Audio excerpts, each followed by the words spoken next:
Hola, ¿qué tal? Soy Pablo Sánchez y en este video vamos a hablar sobre analgésicos opioides. Este es el contenido a tratar y vamos a comenzar con algunos conceptos previos. Primero hay que definir analgesia y anestesia. Analgesia se va a referir a la disminución o desaparición de cualquier sensación de dolor. Esta puede ser natural o inducida. Y anestesia se va a referir a la pérdida total de la percepción sensorial y puede incluir la pérdida de conciencia. Obviamente, si decimos que hay pérdida total de la percepción sensorial, el paciente tampoco va a sentir dolor y por lo tanto decimos que la anestesia incluye la analgesia. Esta puede ser general o regional y la general pues va a incluir a la pérdida de conciencia. Después hay que recordar las vías del dolor y para eso tenemos este esquema de acá. Entonces, para resumirlo, vamos a tener una zona estimulada, como lo podemos ver acá, la zona de azul, a través de receptores nociceptivos y estos van a recorrer hasta la raíz dorsal. Recordemos que esta neurona es una neurona pseudomonopolar. Al ingresar a la médula, en el asta dorsal va a haber una primera sinapsis y vamos a pasar a la segunda neurona, que sería esta verde. Esta segunda neurona se va a decusar, va a seguir al lado contralateral y después va a ir hacia arriba, va a ir hacia una vía ascendente hacia el tronco cerebral y va a llegar hasta el tálamo. Esta vía, desde la decusación hasta que llega al tálamo, se le conoce como vía espinotalámica. Acá va a haber una segunda sinapsis y una tercera neurona se va a dirigir desde el tálamo hasta la corteza sensitiva, donde vamos a localizar justo aquellos puntos dolorosos. Entonces tenemos el tracto espinotalámico que va a tener dos vías principales, el palo espinotalámico que va a transportar principalmente fibras lentas y el neo espinotalámico que va a transportar principalmente fibras rápidas. Digo principalmente porque ambos tractos pueden transportar ambos tipos de vías. Recordar que las fibras lentas se relacionan al transporte de vías de dolor no localizado, como puede ser el visceral, y las fibras rápidas se relacionan al transporte de dolor más localizado, como puede ser el dolor somático. Dentro del tracto espinotalámico tenemos que un décimo de las fibras lentas va a llegar al tálamo, mientras que alrededor del 90% no va a llegar al tálamo y se van a quedar en otras áreas, como podemos ver en esta imagen. Algunas se quedan justo en el tronco encefálico y otras se dirigen hacia otras áreas. ¿Y esto qué importancia tiene? O sea, aparte de cumplir algunas funciones acá, estas áreas también se van a conectar con algunas otras regiones como el hipotálamo y el sistema límbico. Entonces, esto va a traer consigo una connotación emocional del dolor. O sea, el paciente no solo va a sentir el dolor, sino que también va a relacionar un tipo de sufrimiento, una emoción a ese dolor. Y esto es importante porque los opioides no solo inhiben ese dolor, sino que también van a reducir el sufrimiento del paciente.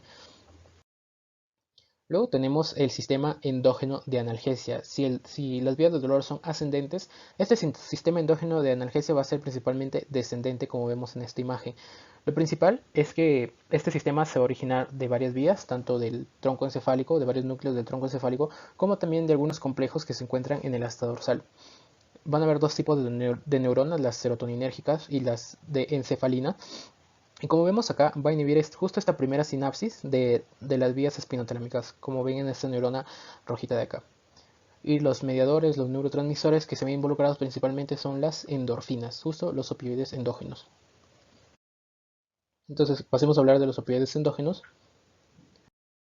Ya hay que conocer alguna terminología. Primero, un opioide, que va a ser un compuesto estructuralmente relacionado con los productos que se encuentran en el opio. Lo importante es que todos los opioides van a compartir efectos farmacológicos, van a tener similares mecanismos de acción y pueden ser exógenos o endógenos. Luego tenemos a los opiáceos, que son compuestos como la morfina y que se extraen de la amapola. Los opiáceos son alcaloides. Recordar que los opiáceos son alcaloides, pero no todos los alcaloides son opiáceos. También tenemos, por ejemplo, a la cocaína o a la nicotina, que no son opiáceos. Y esta es la planta de donde se extrae la amapola, o por su nombre científico que es Papaver somniferum. Luego tenemos al narcótico, que es un término ya un poco anticuado, pero alude a la capacidad para inducir sueño. Y cuando hablamos de un aspecto legal, los opioides se les va a conocer como narcóticos. Y por último tenemos a las endorfinas, que es un término genérico y que va a hacer referencia a los péptidos opioides endógenos, los que el ser humano mismo produce. Y va a incluir a tres familias principales, que se incluye la endorfina, la encefalina y las dinorfinas. Entonces, un péptido opioide endógeno es una molécula biológica que se encuentra dentro del cerebro y que actúa a través de un receptor opioide. Deriva de una prohormona y se conocen tres familias principales que son las encefalinas, endorfinas y dinorfinas. Van a compartir algunas propiedades comunes, como por ejemplo van a derivar de una proteína precursora y se van a originar después de un clivaje de esta proteína, También hay que recordar que no todas las células producen esta proteína, sino que ciertos tejidos específicos van a producir esta proteína y por lo tanto van a producir estos opioides. Opioides con actividad sobre un mismo receptor van a compartir la misma secuencia de aminoácidos. Su procesamiento se ve alterado por las demandas fisiológicas, o sea, mientras más demanda tenga, va a haber mayor producción de opioides. Y por último, la liberación por sistemas secretores con algunas glándulas, como por ejemplo la hipófisis. Vamos a encontrar opioides en el plasma y por neuroaxial, donde los opioides los vamos a encontrar en cerebro, médula espinal y LSR. Entonces hay que recordar que los opioides endógenos van a ser péptidos y los exógenos, los naturales, van a ser alcaloides y también podemos tener algunos sintéticos. Hablemos de los precursores. Primero tenemos a la PMC o proopio melanocortina. Como su propio nombre dice, proopio va a originar a un péptido opioide, principalmente la beta endorfina, aparte de otras hormonas como pueden ser la CTH, la MSH o la LPH. Luego tenemos a la proencefalina, que va a originar principalmente a la metencefalina y va a tener una distribución muy amplia. Por ejemplo, si hablamos del sistema nervioso, se va a producir en aquellas áreas donde justo se procesa el dolor o donde se procesa el comportamiento afectivo, justo relacionado con la parte del sufrimiento del paciente, y también en algunas partes del sistema nervioso autónomo y algunas funciones endocrinológicas. Y por último, también en algunas otras áreas, como pueden ser los plexos entéricos o las glándulas exocrinas del estómago y el intestino. Luego tenemos a la prodinorfina, que origina principalmente la dinorfina A y dinorfina B. Y también recordar que existe este péptido nociceptivo warfarina FQ. También tiene una distribución amplia. En esta imagen se resumen justo los precursores. Tenemos a la proopio melanocortina, que va a originar principalmente a la beta endorfina y algunas otras hormonas, a la proencefalina, que origina principalmente a la metencefalina y en menos proporción a la leuencefalina, y a la prodinorfina, que origina principalmente a la dinorfina A y B. Ahora hablemos de los receptores opioides. Hablando de las clases, hay principalmente tres, que van a ser el MOR, el DOR y el COR, que van a compartir homología en su secuencia. Y lo importante es que son receptores acoplados a proteína G. Luego tenemos otros receptores como el receptor similar opioide o ORL, que va a tener una homología, va a tener un ligando endógeno que es la orfanina FQ que había mencionado, pero no va a mostrar una farmacología opioide. También tenemos el receptor sigma, que no es antagonizado por naloxona y no está clasificado exactamente como un receptor opioide. Entonces, estos van a compartir una homología con los tres receptores principales, pero no van a tener como el mismo efecto opioide. Entonces, tenemos a los tres principales, que es el MUR o el MOR, el delta o DOR y el kappa o COR. Y luego tenemos a los otros receptores que comparten homología, que va a ser el ORL y el receptor sigma. La distribución del receptor opioide va a depender de muchos factores y principalmente lo vamos a encontrar en el sistema nervioso. Pueden ser en neuronas que están en la periferia o en el neuroeje. Lo podemos encontrar en el soma de la neurona, que hace un receptor postsináptico, y en los terminales de las células neuronales, como en los axones, que vendrían a ser receptores presinápticos. Y también están en algunas otras células no neuronales, como los macrófagos, justo en la microglía periférica central, los astrocitos y en el sistema nervioso entérico del tracto gastrointestinal. En esta tabla también se resume la distribución y vamos a ver que los tres receptores pues van a tener una distribución un poco diferente, principalmente en el sistema nervioso, tanto central como periférico. Y hay que recalcar aquí que también interviene el asta dorsal que se encuentra en la médula, como podemos ver acá, y es ahí donde también interviene en la analgesia. Algunos tejidos no neuronales, como ya he mencionado, algunas células del sistema inmune como los macrófagos, pero también se incluye el endotelio, el epitelio cardíaco, los queratinocitos, la base deferente y las células de Sertoli. Hablando de los ligandos, primero, dentro de los agonistas, es un hecho que todos los agonistas que se utilizan clínicamente tienen o se dirigen hacia el receptor Mu. También hay un término que se conoce como agonistas parciales y son aquellos que se unen específicamente pero tienen una actividad intrínseca limitada. Si el agonista completo tiene una actividad del 100%, los parciales pueden tener tan solo una actividad del 50%, entonces los efectos van a ser un poco más reducidos. Entonces tenemos a las tres familias principales, que son la endorfina, la encefalina y la dinorfina, y a los tres receptores, que son el MOR, el DOR y el COR. Y cada una de las familias va a tener distinta afinidad por los receptores. Las endorfinas van a tener especial afinidad por el MOR y el DOR, las encefalinas por el DOR y en menor medida por el COR, y la dinorfina especialmente por el COR y en menor medida por el DOR. Bueno, estas son las relaciones principales. Como podemos ver acá en esta tabla, cada tipo de opioide endógeno va a tener diferente afinidad por cada uno de los receptores y asimismo van a ser los opioides exógenos que se utilizan clínicamente, como vemos en esta lista, van a tener diferente afinidad por cada receptor opioide, pero principalmente lo van a tener en el receptor mu.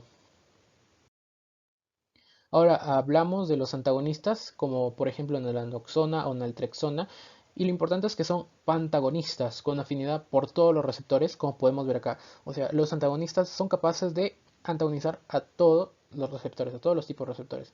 Los antagonistas específicos se han desarrollado especialmente para investigación, no para uso clínico, y estos incluyen los análogos de somatostatina o el naltrindol. La estructura del receptor opioide, como ya he mencionado, es un receptor acoplado a proteína G. ¿Y cómo es su estructura? Pues tiene 7 porciones que son transmembrana, como vemos acá. Hay que recordar que el extremo amino terminal está extracelular y el carboxilo terminal está intracelular. Y también estos puntos rojos que podemos ver acá son sitios de fosforilación que se van a llevar a cabo por distintas quinasas. Esta importancia la vamos a ver luego, justo con la beta-arrestina que estamos viendo acá. Dentro de la señalización del receptor opioide, vuelvo a mencionar que estos receptores, tanto el MOR, el DOR y el COR, son receptores acoplados a proteína G, específicamente a las proteínas GI y GO. Tenemos en este diagrama que, por ejemplo, cuando el ligando se une a cada uno de los receptores, va a provocar una diferente señalización intracelular que finalmente va a llevar a esta respuesta celular que va a ser la hiperpolarización de la membrana, la menor liberación de neurotransmisores, la menor producción de algunas moléculas que justo participan en esta señalización, entre otras respuestas, pero esto va a traer consigo a la depresión de la actividad neuronal. Las neuronas se van a volver poco excitables. Y podemos definir que también hay receptores presinápticos. Con ello quiero decir que van a inhibir la liberación de neurotransmisores y postsinápticos donde van a inhibir toda la despolarización neuronal. Entonces prácticamente van a inactivar a la neurona. Entonces, ahora hablando un poco de la regulación de los receptores opioides, vamos a tener que, dependiendo del tipo de receptor, va a tener una regulación distinta, va a depender también de la unión de los agonistas y puede haber, por ejemplo, una internalización y después un reciclaje o una internalización o que luego se degrade. Y en el caso del core, pues no se va a internalizar después de la exposición al agonista. La activación de traducción de señales y la internalización están controladas por mecanismos moleculares distintos y finalmente cada agonista va a provocar un cambio conformacional diferente y eso va a provocar también una regulación diferente en cada receptor. Entonces esta regulación va a depender tanto del tipo de receptor como del tipo de agonista que se le una. Y también esta unión de diferentes agonistas va a provocar una diferencia en el espectro de los efectos de los diversos opioides. Hay que recordar que además del alivio del dolor que puede ocasionar la unión del agonista a su receptor, también va a haber justo una pérdida del efecto relacionado con la regulación de estos receptores. Y hay 4 conceptos que debemos recordar que son la desensibilización, la tolerancia, la dependencia y la adicción. La desensibilización se va a referir a un proceso a corto plazo, va a durar de minutos a horas y va a desaparecer en paralelo al aclaramiento del agonista. O sea, después de que el agonista se une, el receptor no va a tener el mismo efecto a medida que pase el tiempo. Pero esta desensibilización va a desaparecer a medida que el agonista se aclara. Y el principal mecanismo involucrado es la fosforilación de los receptores. Cuando hablamos de tolerancia ya nos referimos a un proceso un poco más a largo plazo que va a involucrar de días a semanas y los mecanismos involucrados son distintos, no solo la fosforilación. Y lo importante es que después de la eliminación del agonista, este va a desaparecer, o sea, la tolerancia va a desaparecer varias semanas después. ¿Cómo evidenciamos la tolerancia clínicamente? Es que hay una reducción en el efecto máximo alcanzable y el paciente va a requerir una mayor dosis para esperar los mismos efectos. La dependencia ya se manifiesta por un síndrome de abstinencia que se produce al interrumpir la exposición y la dependencia es específica de la clase de fármaco y del receptor implicados. Dentro de la adicción también consideramos al síndrome de abstinencia, pero además se va a agregar los efectos positivos y de recompensa. Aquí ya participa el sistema límbico. La persona va a obtener una obsesión o compulsión por adquirir dicho fármaco y se considera reflejo de un estado de adicción. Para mencionar rápidamente en qué consiste el síndrome de abstinencia, va a tener 2 componentes principales, el autonómico y los afectivos. Dentro de los autonómicos, pues vamos a observar clínicamente una hiperalgesia, una hipertermia, una dilatación popular, etc. Y dentro de afectivos, vamos a observar disforia, ansiedad y depresión. Aquí hay un esquema de cómo funcionan justo estos conceptos anteriormente mencionados, y es que el agonista se va a unir al receptor y por una parte va a provocar justo esta cascada de señalización que había mencionado, pero por otra parte va a provocar que algunas quinasas se unen al receptor y fosforilen al receptor. Esta fosforilación va a traer consigo que las beta-arrestinas se puedan unir mejor y va a traer una respuesta como puede ser la desensibilización, la integración del receptor, el reciclaje del receptor y un acoplamiento de la cascada de señalización. Esta respuesta es importante justo en los conceptos anteriormente mencionados, y dentro de esta tablita podemos ver que cada agonista, como por ejemplo la morfina y etorfina, va a tener un diferente efecto sobre la sensibilización y la tolerancia. Ahora, hablando de los efectos de opioides de uso clínico, primero tenemos que el efecto principal va a ser la depresión de la actividad neuronal, pero también con esta depresión puede llevar a la activación de otras vías neuronales, como por ejemplo, si tenemos esta vía neuronal azul, vamos a ver que van a existir algunas interneuronas inhibitorias que lo que van a hacer es inhibir esta vía o regularla para que no haya una hiperactividad de esta vía. Los opioides pueden actuar también sobre estas interneuronas regulatorias. ¿Y qué pasa si inhiben estas neuronas inhibitorias? Pues esta vía de regulación prácticamente se va a anular y lo que vamos a tener finalmente es que va a haber una vía activada o una hiperactividad justo de esta vía. Entonces los efectos se van a ver a esta depresión de la actividad neuronal en algunas áreas y a la activación de otras. Tenemos, por ejemplo, en primer lugar y principal la analgesia, que la analgesia va a ir dirigida contra el dolor nociceptivo y neuropático y puede ser justo a nivel del tronco encefálico, supraespinal o a nivel de las astas dorsales, que va a ser a nivel espinal. La alteración del estado de ánimo va a estar involucrado justo con los sistemas de recompensa. El paciente va a presentar euforia, tranquilidad, gratificación, motivación. También va a haber efectos respiratorios y el principal efecto respiratorio es la depresión respiratoria. Los opioides causan depresión respiratoria y va a depender de cada tipo de opioide y hay que tener cuidado con algunas enfermedades pulmonares crónicas. También está la hiperalgesia inducida, que es sobre todo por una administración crónica de opioides y se va a deber sobre todo a la tolerancia que estos desarrollen. Y por último tenemos a la sedación y anestesia, que va a incluir la somnolencia, el deterioro cognitivo, puede aumentar la insuficiencia respiratoria y varía con algunos factores predisponentes que tenga el paciente, como por ejemplo demencia. Algunos efectos neuroendocrinos, tenemos por ejemplo dentro de las hormonas sexuales, va a inhibir las glándulas suprarrenales que también producen hormonas sexuales y lo que va a producir es una disminución de libido en el caso de los hombres sobre todo, y irregularidad del ciclo menstrual en el caso de mujeres. También va a provocar una menor secreción de ADH y con ello una mayor diuresis. Va a provocar miosis justo por esta activación parasimpática en neuronas que llegan al ojo. Ataques y convulsiones, por una parte, tenemos por las dosis altas, que en este caso se van a inhibir aquellas neuronas inhibitorias y va a provocar una hiperactividad cerebral, o por el retiro de opioides, que está relacionado también con el síndrome de abstinencia. Van a inhibir el reflejo de tos, pero no necesariamente la función respiratoria. Un fármaco importante aquí es la codeína. Náuseas y vómitos también provocan. Y dentro del cardiovascular vamos a tener que va a provocar una hipotensión, una vasodilatación periférica y estos efectos de hipotensión ortostática y desmayo, sobre todo cuando el paciente se encuentra de pie. Y por último, aumenta el tono muscular y ocasiona rigidez. Otros órganos podemos incluir el gastrointestinal, donde los opioides van a causar estreñimiento, una menor peristalsis.